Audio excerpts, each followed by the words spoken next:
하나님이 사랑하시는 비산동교회 성도님들, 지난 하루 동안 평안하셨습니까? 하나님은 우리를 포기하지 않으시는 분이십니다.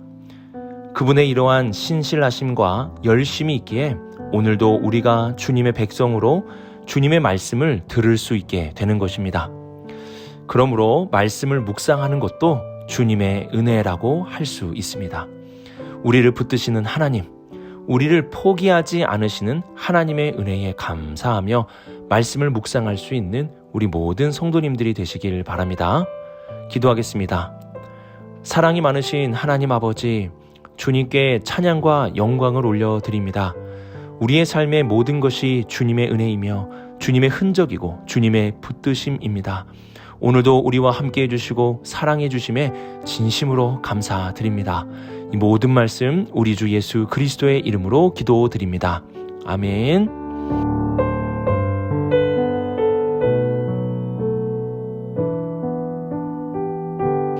오늘 우리에게 주시는 하나님의 말씀은 이사야 10장 20절에서 27절까지 말씀입니다. 하나님의 말씀을 함께 읽겠습니다. 그 날에 이스라엘의 남은 자와 야곱 족속의 피난한 자들이 다시는 자기를 친자를 의지하지 아니하고 이스라엘의 거룩하신 이 여호와를 진실하게 의지하리니 남은 자 곧 야곱의 남은 자가 능하신 하나님께로 돌아올 것이라. 이스라엘이여, 내 백성이 바다의 모래 같을지라도 남은 자만 돌아오리니 넘치는 공의로 파멸이 작정되었음이라. 이미 작정된 파멸을 주 만군의 여호와께서 온 세계 중에 끝까지 행하시리라. 그러므로 주 만군의 여호와께서 이르시되, 시온에 거주하는 내 백성들아, 아수르가 애굽이 한 것처럼 막대기로 너를 때리며 몽둥이를 들어 너를 칠지라도 그를 두려워하지 말라. 내가 오래지 아니하여 내게는 분을 그치고 그들은 내 진노로 멸하리라 하시도다. 만군의 여호와께서 채찍을 들어 그를 치시되 오랫바위에서 미디안을 쳐 죽이신 것 같이 하실 것이며 막대기를 드시되 바다를 향하여 애굽에서 하신 것 같이 하실 것이라.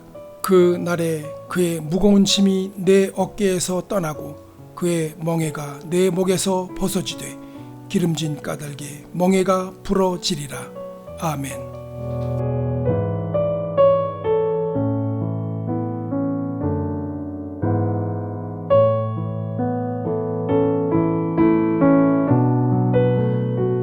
이사야서와 같은 예언서는 하나님의 백성을 향한 책망과 심판에 대해서 자주 말씀하고 있습니다. 이는 죄에 대해서 반드시 심판하시는 하나님의 공의를 보여주는 것입니다. 이와 함께 예언서는 회복에 대한 말씀도 함께 기록하고 있는데요. 죄를 지음에도 불구하고 포기하지 않으시는 하나님의 은혜와 사랑이 나타나고 있는 것입니다. 오늘 우리가 읽은 말씀은 하나님의 은혜와 사랑을 말씀하는 회복에 대한 부분입니다. 하나님은 이스라엘의 죄를 심판하시기 위해 아수르를 도구로 사용하셨고 아수르의 교만에 대해서도 분명하게 심판하셨습니다. 이러한 아수르의 심판이 있고 난 이후에 이스라엘은 완전히 멸망하는 것이 아니었습니다.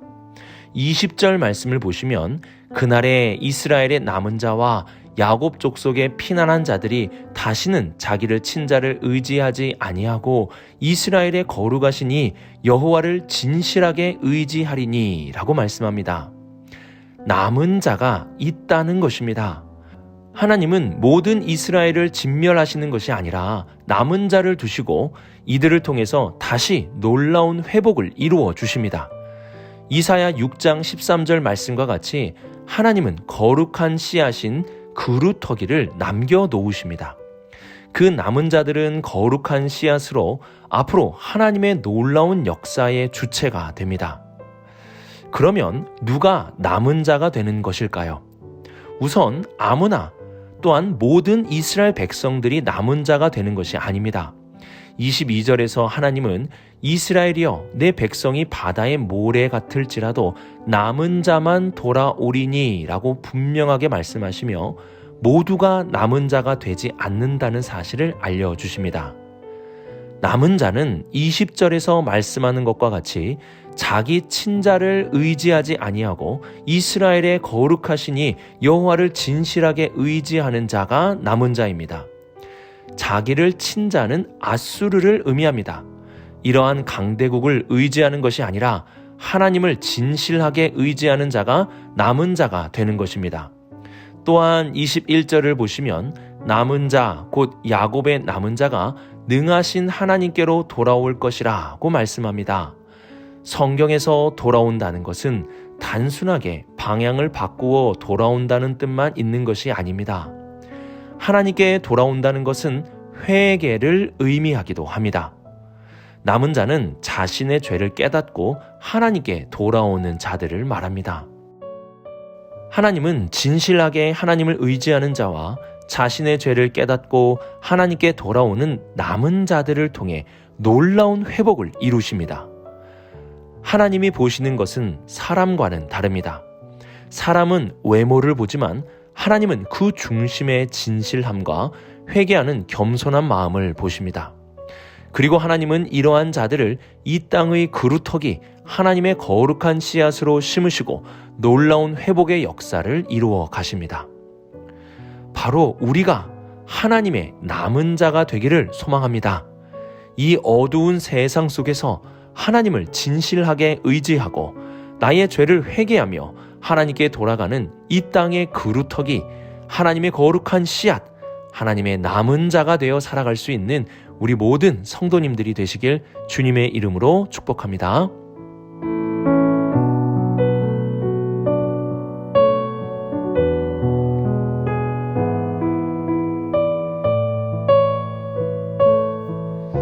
(24절을) 보시면 하나님은 시온에 거주하는 이스라엘 사람들을 내 백성이라고 말씀하십니다. 하나님이 이스라엘 백성을 포기하시는 것이 아니라 내 백성이라 불러주고 계시는 것입니다. 그렇기 때문에 아수르의 공격에도 두려워하지 말라고 말씀하십니다.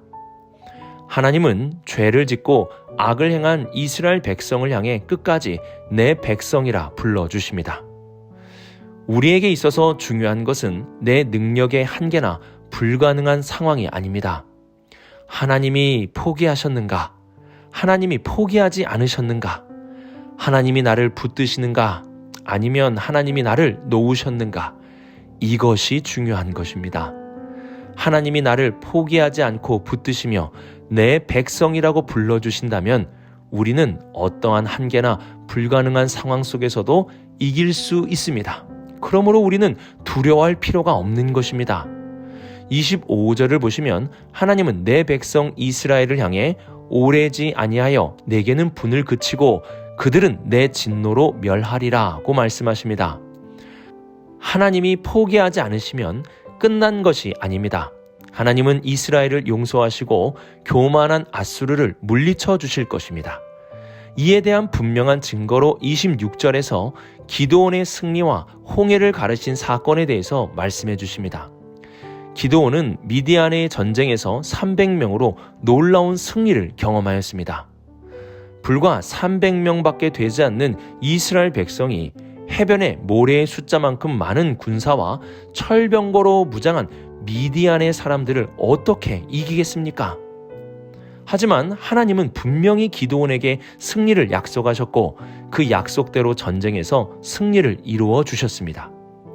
애굽의 군대 앞에서도 하나님은 이스라엘을 포기하지 않으셨고 그 앞에 바다를 가르셔서 하나님의 백성을 구원해 주셨습니다. 하나님은 이사야를 통해 이스라엘에 베푸신 과거의 역사를 기억하게 하셨습니다. 하나님이 베풀어 주신 과거의 놀라운 승리와 구원은 과거에만 있는 것이 아닙니다. 그 과거의 사건은 지금도 그리고 앞으로도 이루어지는 하나님의 역사입니다. 우리는 성경에 기록된 과거의 사건을 과거에만 두어서는 안 됩니다. 과거는 현재가 되고 우리의 미래가 될 수 있습니다. 왜냐하면 과거에 역사하신 하나님이 현재 우리와 함께 하시고 앞으로도 우리와 함께 하실 것이기 때문입니다. 이스라엘의 대적인 아수르는 미디안과 같이 그리고 홍해 앞에서 애굽의 군대와 같이 멸하게 될 것입니다. 하나님이 그렇게 그들을 심판하실 것이고 하나님의 백성들을 지키시고 보호해 주실 것입니다. 27절에서 하나님은 그 구원의 날에 대해 이렇게 말씀하셨습니다. 그날에 그의 무거운 짐이 내 어깨에서 떠나고 그 멍에가 내 목에서 벗어지되 기름진 까닭의 멍에가 부러지리라. 하나님의 백성을 억누르고 고통받게 하는 모든 것이 떠나가고 벗어지고 부러지게 되리라고 약속해 주셨습니다. 이와 같이 하나님은 하나님의 백성에 대해서 지켜주시고 보호해 주시며 원수들에 대해서는 심판해 주시는 분이십니다. 그러면 우리는 하나님의 백성입니까? 베드로는 예수 그리스도 안에 있는 우리들에게 이러한 말씀을 해주었습니다. 너희는 택하신 족속이요 왕같은 제사장들이요 거룩한 나라요 그의 소유가 된 백성이니. 또한 베드로는 너희가 전에는 백성이 아니었더니 이제는 하나님의 백성이요 라고 말씀하였습니다. 예수 그리스도 안에 있는 우리는 하나님의 백성입니다. 그러므로 하나님은 우리를 지켜주시며 보호해 주십니다. 또한 우리를 향한 원수들을 물리쳐 주십니다. 이러한 말씀들을 기억하면서 우리를 하나님의 백성 삼아 지키시고 보호해 주시는 하나님 앞에 감사와 찬양과 영광을 올려드릴 수 있기를 바랍니다.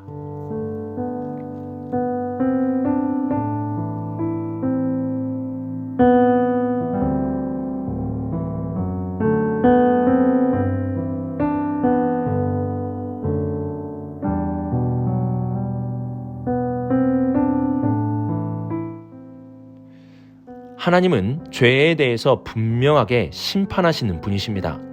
22절 하반절을 보시면 넘치는 공의로 파멸이 작정되었음이라고 말씀하십니다.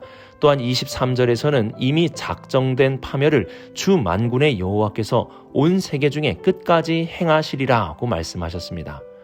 그분은 죄에 대해서 심판하시고 작정하시고 그 파멸을 끝까지 행하시는 분이십니다. 이와 반대로 25절 상반절에는 이렇게 말씀하십니다. 내가 오래지 아니하여 내게는 분을 그치고.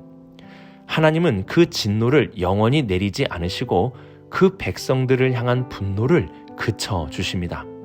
시편 103편 8절에서 9절 말씀과 같이 하나님은 긍휼이 많으시고 은혜로우시며 노하기를 더디하시고 인자하심이 풍부하시고 자주 경책하지 아니하시며 노를 영원히 품지 아니하시는 분이십니다. 우리가 지금 예수 그리스도 안에 남은 자로 이 땅에 살아갈 수 있는 것도 사실은 하나님의 사랑의 결과입니다. 하나님이 진노를 그쳐주셨고 우리를 향한 노를 영원히 품지 않으셨기 때문에 우리가 남아있을 수 있는 것입니다. 그래서 시편 103편 17절에는 이렇게 말씀하십니다. 여호와의 인자하심은 자기를 경외하는 자에게 영원부터 영원까지 이르며. 하나님은 하나님을 경외하는 자를 포기하지 않으시고 영원에서 영원까지 이르게 해주십니다. 이러한 하나님의 긍휼과 인자하심으로 인하여 우리가 남은 자가 될 수 있는 것입니다. 그러므로 남은 자는 자신의 의를, 자신의 믿음을 자랑할 수 없습니다. 오직 우리가 자랑할 것은 하나님의 긍휼이며 그분의 인자하심과 그분의 사랑입니다. 그 사랑이 있기에 우리가 오늘 하나님의 자녀가 되고 그분의 백성으로 남은 자가 될 수 있는 것입니다. 오늘의 말씀을 묵상하며 어두운 시대 속에서 하나님을 진실로 의지하며 하나님께 회개하는 남은 자가 될 수 있기를 바랍니다. 또한 하나님은 하나님의 백성을 버리지 않으십니다. 오늘 우리가 하나님의 백성이라는 말씀의 확신을 가진다면 하나님의 지키심과 보호하심이 우리와 함께 할 것입니다. 마지막으로 우리가 오늘 남은 자로 살아갈 수 있는 것은 하나님의 사랑의 결과임을 잊어서는 안 됩니다. 오늘도 우리의 죄와 허물을 오래 참아주신 하나님의 은혜에 감사하고 남은 자로 주님의 백성 삼아주신 그 사랑에 찬양할 수 있는 우리 모든 성도님들이 되시길 주님의 이름으로 축복합니다. 기도하겠습니다. 사랑의 하나님 아버지, 여전히 우리를 사랑해 주시는 주님의 은혜에 감사드리고 주님의 백성 삼아주심에 감사를 드립니다. 당연하게 여기는 마음이 아니라 늘 은혜와 사랑을 간직하며 살아가는 하나님의 자녀, 하나님의 백성들이 되게 하여 주옵소서. 하나님, 우리가 이 시대의 남은 자로 살아갈 수 있도록 도와주옵소서. 하나님을 진실로 의지하고 하나님께 회개할 수 있는 남은 자가 되어 우리를 이 땅의 거룩한 그루터기로 삼아 주옵소서. 이 모든 말씀 우리 주 예수 그리스도의 이름으로 기도드립니다. 아멘.